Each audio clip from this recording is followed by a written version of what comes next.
Hey everyone, I want to talk to you about the changes that they're working on for Outposts in State of Decay 2. Specifically, I want to talk about some of the strategy around it.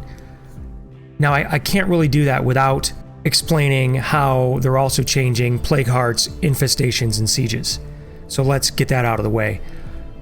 Infestations are no longer going to be something random from the other side of the map.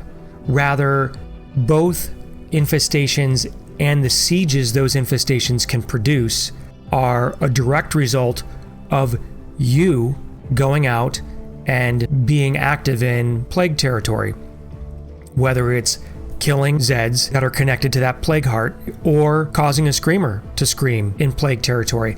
Any of those actions will take a plague heart from being asleep, being awake, and sending hordes to create infestations and eventually sieges on your base. Initially, all the plague hearts in a map, they're all asleep. If you look over here on the left-hand side, you'll see a couple Z's over the head of this icon for this plague heart. That plague heart's asleep. It's not sending out any infestations. So as long as there's no plague hearts that are awake on the map, you won't have any infestations on your map. If you think a little more strategically about your outposts, you may not have to have any sieges at all, and you can keep infestations to a minimum. So let's set that aside for a minute and talk about outposts. All of the normal outpost considerations are still there. Resources, you're low on food, you're low on fuel, you go out and you get an outpost that gets you food or fuel or water, etc., right? Collection drop point, that capability is still there.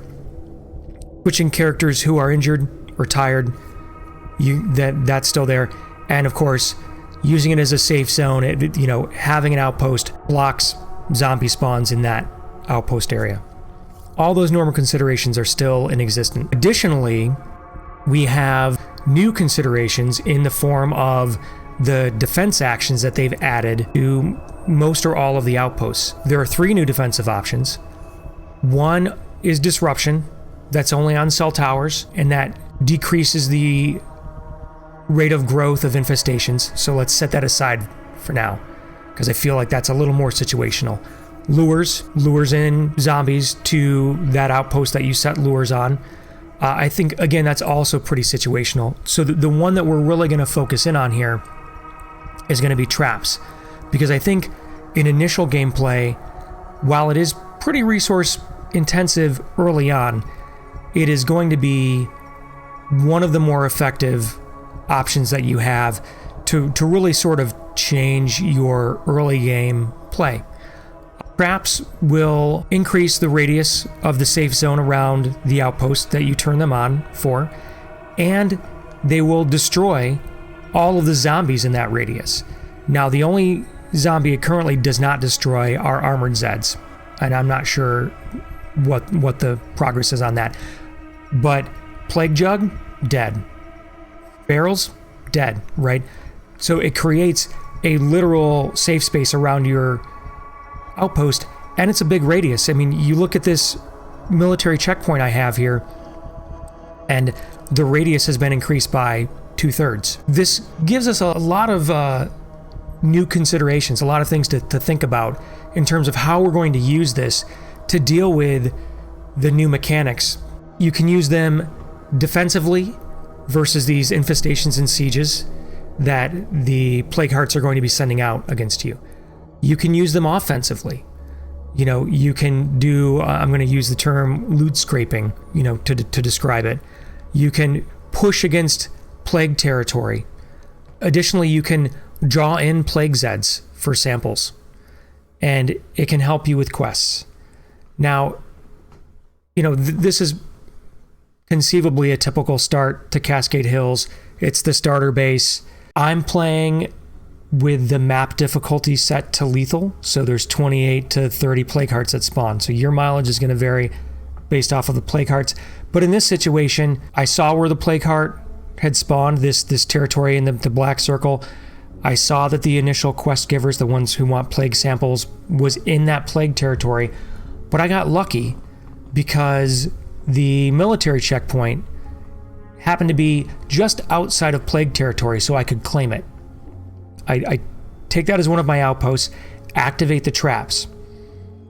It destroys all of the zombies in this now expanded territory. And because this is an environmental effect, none of those zombies being killed, if there were any screamers, none of that contributed to waking up the Plague Heart.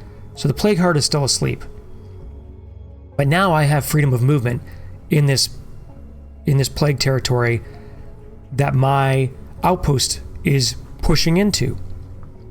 This allows me to go and loot the medicine building and the other building that was next to this enclave, and any zombies, particularly any plague zombies that I come across, I just retreat into the trap area. They get blown up by the traps, and over time I could fish for some zombies to draw in to that area to collect my plague samples to complete my quest. Sweet, right? Additionally, all of these buildings in the radius behind the military checkpoint, 4 out of 5 of them were lootable. And because they're under the protection of the traps, I can fast loot these buildings. Doesn't matter if I trigger a zombie spawn because the traps kill the zombies. So I can, what I call loot scraping, I can just scrape up all of that loot, deposit it, put all the rucks into my base, and wrap up this area that much faster, that's in that protected radius, that much faster, and be safe about it. Now, eventually, I did activate this Plague Heart. I did wake it up. So I just drove over, jumped out, and took down the Plague Heart before any assaulting hordes could be spawned. Therefore, this Plague Heart's gone. No risk of infestations at this point, because no Plague Hearts are awake. Had I not taken out the Plague Heart, it would have spawned assaulting hordes that would have headed in almost a straight line towards my base. Now, it seems to be if there's a road, they'll follow the road. But if there's train tracks, they'll take the train tracks instead. If there's no road, they'll sort of like cut a straight line into, into wherever their destination is going to be. But I don't really have to worry about that if I have an outpost with traps set basically in that straight line between the Plague Hearts and my base. So now that this Plague Heart's gone, for my next strategic move, look at all these buildings that are right on the edge of plague territory for this Plague Heart. I could put an outpost in one of these buildings, set up traps again. That will let me loot out those buildings more easily and give me a pretty good defensive reach into that Plague Heart territory, so I can go in and attack it if I feel like it, and also block a lot of that area. And just to fast forward through my next leg of play, that's what I did. Now, it wound up a little different than I intended, because eventually my military checkpoint lost its traps. They deactivated.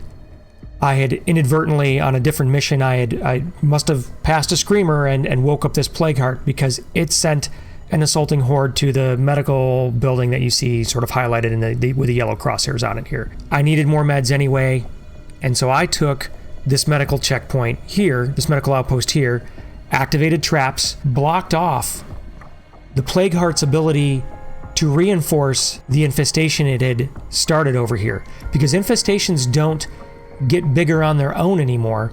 They need more hordes reinforcing them from the Plague Heart to get bigger.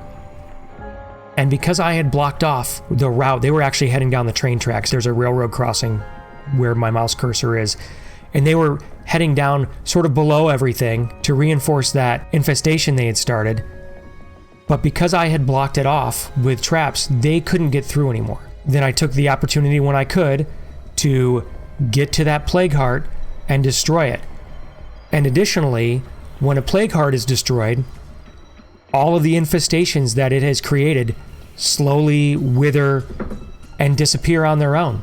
You don't have to take them out. This gives you a lot of capability to strategically manage the map against the hordes that the Plague Heart will send out against you once you've woken it up.